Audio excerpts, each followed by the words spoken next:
எல்லாருக்கும் ஹாய். நான் இன்றைக்கி முருங்கைக்காய் காரக்குழம்பு செய்ய போகிறேன். இப்போ எப்படி செய்யணும்னு பார்க்கலாம். அதுக்கு நான் 3 முருங்கைக்காய் எடுத்து கட் பண்ணி வச்சுருக்கேன். 4 டேபிள் ஸ்பூன் நல்லெண்ணெய் சேர்க்குறேன். 1/2 டீஸ்பூன் கடுகு சேர்க்குறேன்.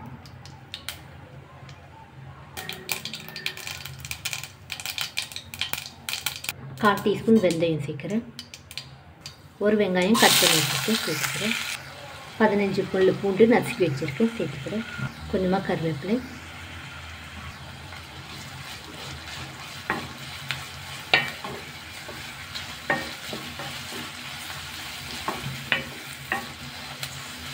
வெங்காயம் நல்லா வதங்கி வரட்டும். இப்போ வெங்காயம் சேர்த்து லோ ஃப்ளேமில் 10 நிமிஷம் ஆகுது, போதும். 2 தக்காளி அரைச்சி வச்சுட்டு சேர்த்துக்கிறேன். நல்லா மிக்ஸ் பண்ணி விடலாம்.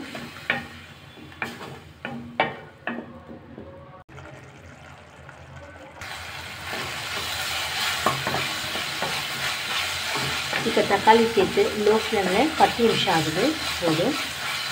முருங்கைக்காய் உள்ளே சேர்த்துடலாம். 1/2 டீஸ்பூன் மிளகாய்த்தூள் சேர்க்குறேன். 2 டீஸ்பூன் தனியாத்தூள் சேர்க்குறேன். 1/4 டீஸ்பூன் மஞ்சள் தூள், தேவையான அளவு உப்பு சேர்த்துடலாம்.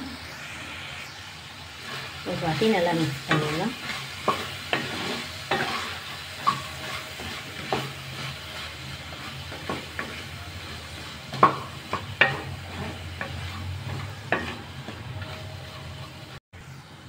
தண்ணி சேர்க்குறேன்.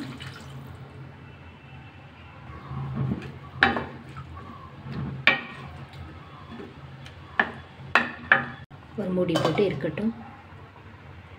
இப்போ லோ ஃப்ளேமில் 5 நிமிஷம் ஆகுது. ஒரு வாட்டி மிக்ஸ் பண்ணிக்கலாம்.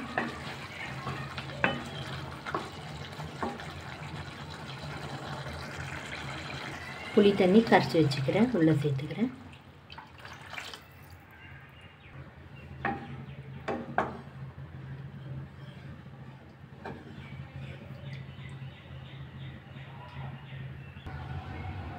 மூடி போட்டு இருக்கட்டும்.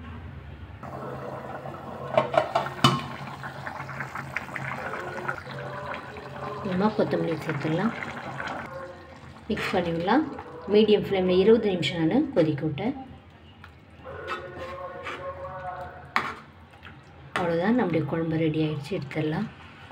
அவ்வளோதான். இந்த வீடியோ உங்களுக்கு பிடிச்சா லைக் பண்ணுங்கள், கமெண்ட் பண்ணுங்கள், சப்ஸ்கிரைப் பண்ணுங்கள். தேங்க்யூ.